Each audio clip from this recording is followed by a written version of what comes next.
In the last decade, EVs, or electric vehicles, have become the hot trend across the Western world. From environmental concerns to shiny things inside the cars, lots of people want to get a hold of a Tesla.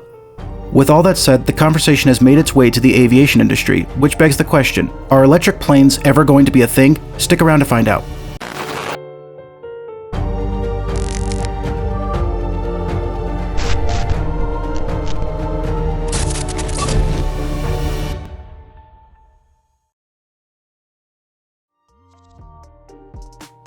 Unless you've been living under a rock, you've probably heard all about Tesla and other EVs on the market. Charging stations are popping up more and more in urban areas, and people seem to be on board with these vehicles. However, while aviation has made massive technological advancements, one area that seems to be lagging behind are all-electric airplanes. Not only are people raising questions about the development, but there's also a conversation to be had about the infrastructure and practicalities of all-electric aircraft.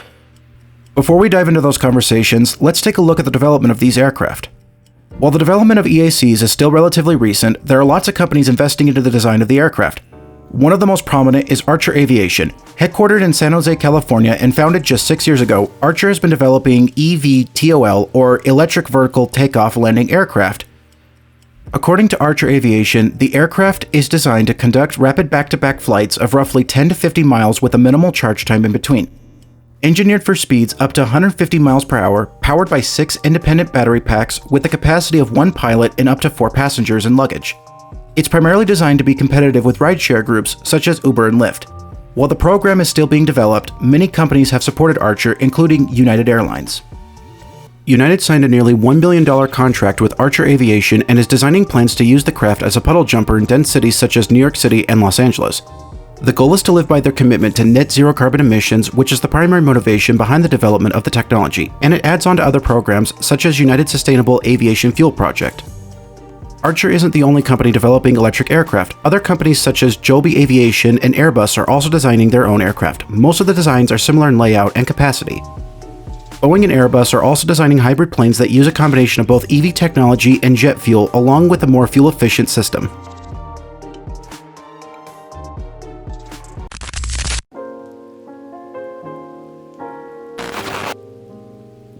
With all that said, why exactly are airlines investing so much money in electric aircraft?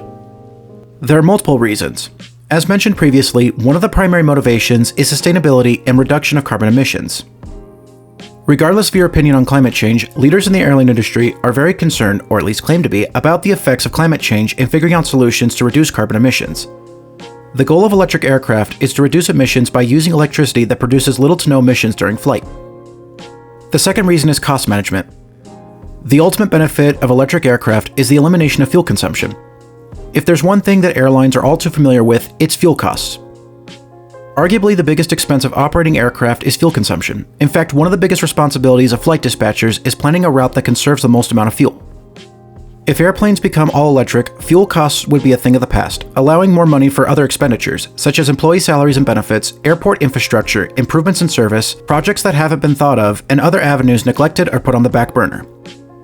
The third reason is that airlines have been implementing EVs in other aspects of the process, such as ground equipment. Delta has replaced nearly 100% of its ground equipment with electric vehicles at their hubs, such as Salt Lake City, JFK, Detroit, and many other stations. The infrastructure for electric vehicles on the ground has been improved with charging stations, and maintenance procedures have been improved in order to boost the performance of the equipment.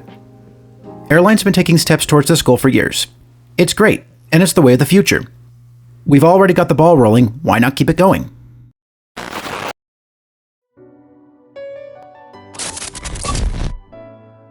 While electric aircraft have many advantages and show some promise, it's far from perfect. There are significant drawbacks and limitations to the technology and infrastructure. For starters, the batteries needed to power the electric aircraft can only operate if it's kept within a specific temperature range. One thing I've heard from many ramp agents is how difficult operating ground equipment can be during the wintertime, as the batteries are unable to function in the cold, resulting in malfunctions or constant reboots. Most flights are set to an altitude of as much as 39,000 feet. At that level, the temperature could drop to as low as -80 degrees, far too low for the batteries to operate with enough power for the plane to operate, reducing the capabilities and efficiency of air travel. Another issue with the batteries is the weight. What most people don't realize is that the batteries used to power EVs are heavier than standard car batteries, which has become a concern for civil engineers as most freeways and parking garages were designed for standard cars, and unless the structures are rebuilt to accommodate, it can result in structural damage and can be catastrophic. This would mean that not only would airplanes have to be built to accommodate the weight of the batteries on top of the payload, but airports would have to be redesigned, which would cost millions of dollars. The other issue with all electric vehicles is not only the equipment needed to provide the power, but also the effect it would have on the power grid. The average home in the United States uses nearly 30,000 watts of electricity, and most EVs require at least 600 watts to operate. If all houses had some kind of EV charger, that would cause a massive strain on the power grid, resulting in frequent blackouts and electrical overload. Imagine an airport like Atlanta with an average of 2,000 arrivals and departures each day on top of the power the airport itself already uses. That would run the power grid to hell and back unless it was renovated to accommodate that level of consumption, which would result in either more fossil fuel production, thereby defeating the purpose of electric aircraft, or increased regulations of power use, increased utilities costs, and possible power credits, which would invite a whole league of demons in people's lives.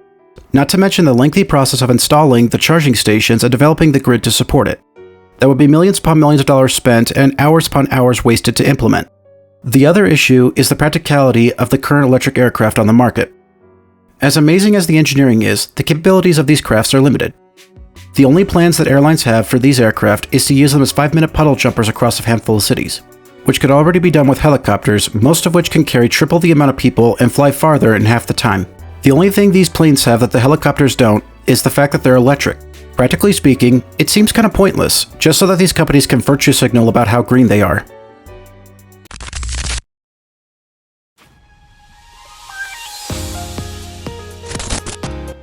With all that said, to answer the question, are electric planes the way of the future? The answer is yes, but it's going to take some time. There's still a lot of work to be done and more research needed to improve the development of technology. However, just because the technology isn't perfect, it doesn't mean that we can't try. Bear in mind the fact that the first gas-powered machines go back as far as nearly 200 years ago, and the engineering is still being improved upon to this day. We must understand that electric vehicles are still very young, and we're still learning about the technology and capabilities, and the science involved in the process. The technology is very interesting, and it has lots of benefits, but let's not get ahead of ourselves. We have a long way to go before we can live in the ideal world that we want.